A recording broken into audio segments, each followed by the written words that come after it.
Welcome back to Yahoo Finance Live. You see shares of biopharmaceutical company Ocugen. They're getting a big pop in this session, up nearly 5% on the back of its quarterly results. The company did report a loss of $26 million in Q2. That was narrower than expected. Also, research and development expenses coming in roughly at $19 million. But investors really looking ahead to progress on development of its phase 3 clinical trials for its COVID-19 vaccine, Covaxin. For more on that, let's bring in the CEO of Ocugen. We've got Shankar Musunuri. And Shankar, it's great to talk to you today on the back of your results. But let's start by talking about where things stand with Covaxin. Your trials, you're showing roughly 77% efficacy, 78% if you round it up, against the overall COVID-19. A lot of concerns around the Delta variant right now and the efficacy there. Walk me through what you're finding and how quickly you're likely to bring this to market. First of all, great to thank you for having me here. I'm going to talk about Covaxin and some of the data you talked about, starting with phase 3 clinical results. Our partners, Bharat Biotech, has announced a few weeks ago. The overall efficacy, as you stated, is accurate, about 78%. And again, they also have good data, 93.4% on severe, means including hospitalizations. One of the key things which distinguishes Covaxin from other vaccines is during the clinical trial, they faced with a lot of variants. Majority of the cases were variants, and again, dominated by Delta.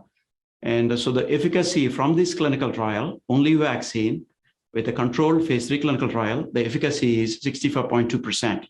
That's very big. That's very important because it's ravaging through US right now. As I checked this morning, we have about 90,000 cases. And so having this vaccine, which is works on a very broad spectrum immune responses, humoral and cellular. Cellular means it's a memory, it's a long lasting, and having a broad response is very important for emerging variants. This vaccine has ability to handle variants and future variants. Where we are in the regulatory process, we announced recently, we have completed our submission to Health Canada. It's under active review. So we're preparing the plans and respond to them very promptly, preparing for the launch. And in US, again, we are working with FDA on the regulatory pathway for the BLA. As soon as we reach an agreement, what needs to be done, we'll actually work on that and get it.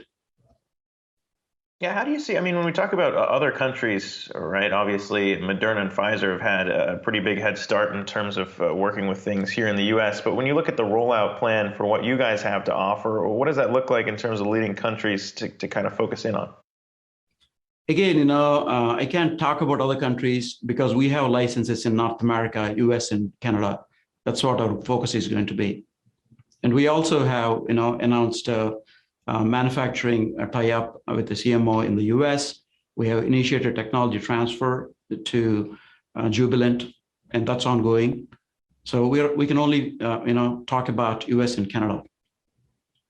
Shankar, as you're going through these trials for your COVID vaccine, obviously a lot of questions around what the boosters are going to look like come fall. How is Ocugen positioning itself on the back of that? To your point, you've got a bit of an advantage in that you're going through these trials at a time when there are so many variants now that didn't exist in the initial trial phase of some of your competitors.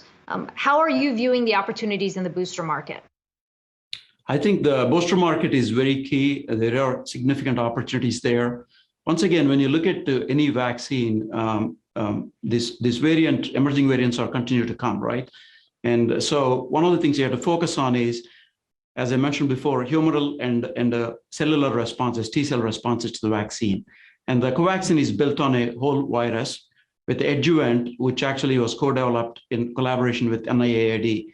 And that boosts the T-cell response, which has a long memory. And when you have a vaccine like that, which can protect on variants, rather than a vaccine which is built on one component of the vaccine, if that component is mutating, the efficacy scientifically is supposed to go down, and that's what you're observing. So having that data is very strong, and we're going to do whatever we can to bring this to these markets to support and help people out.